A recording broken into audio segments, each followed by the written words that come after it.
பூங்கொன்றை கண்ணியான் பொன்மன்று இறைஞ்சிடுக ஆங்கொன்றை கண்ணியவன்.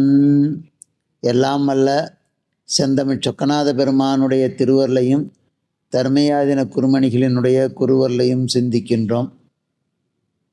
2025ஆம் ஆண்டு நிறைவு பெற்று 2026ஆம் ஆண்டு தொடங்குகிறது.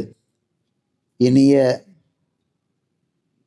ஆங்கில புத்தாண்டாக மலர வேண்டுமென்று இறைவனிடம் பிரார்த்திக்கின்றேன். வருகின்ற 2026ஆம் ஆண்டு மக்களுக்கு எவ்விதமான துன்பமும் இல்லாமல் இன்பத்தை நல்குகின்ற ஆண்டாக அமைய வேண்டும். இந்த ஆண்டு பல அரிய நிகழ்வுகளை மக்களுக்கு வழங்க வேண்டும் என்று பிரார்த்தனை செய்கின்றோம்.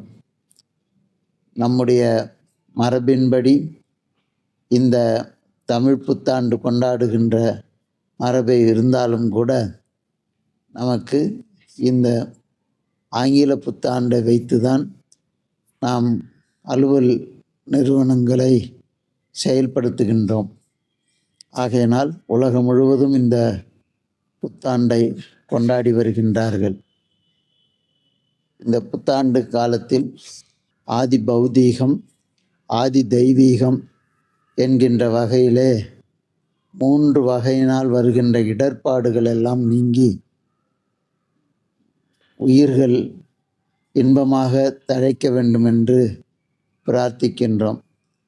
பழையன கழிதலும் புதியன புகுதலும் என்பதற்கு ஒப்ப இந்த வாழ்க்கையானது மக்களுக்கு இன்பமே தரும் துன்பம் ஏதுடைத்து என்று கேட்டார்.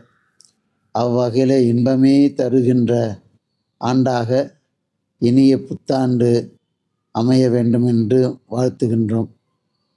இந்த புத்தாண்டிலே எத்தனையோ மாற்றங்கள் ஏற்பட இருக்கின்றது. அந்த மாற்றங்களுக்கெல்லாம் நல்ல வகைகளாக அமைய வேண்டும். மாற்றம் என்பது தேவைப்படுகின்ற போது மக்களுக்கு பயனுடைய மாற்றங்களாக அது அமைய வேண்டும் என்று பிரார்த்தனை செய்கின்றோம். இந்த இனிய நாளில் அனைவரும் இறை வழிபாட்டிலே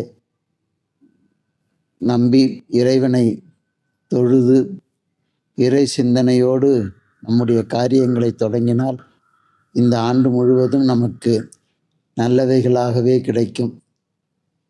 அறம் பொருள் இன்பம் வீடு என்கின்ற 4 வகை நெறிகளை பின்பற்றி நாம் இந்த ஆண்டிலே இதை தொடங்க வேண்டுமென்று 4 வகை நெறிகளிலே நின்று வாழ வேண்டுமென்று அனைவரையும் வாழ்த்தி ஆங்கில புத்தாண்டே வருக, எங்களுடைய ஆன்மா உயிர்கள் இன்புற்று தழைக்க வருக என்று வரவேற்று ஆசீர்வதிக்கின்றோம்.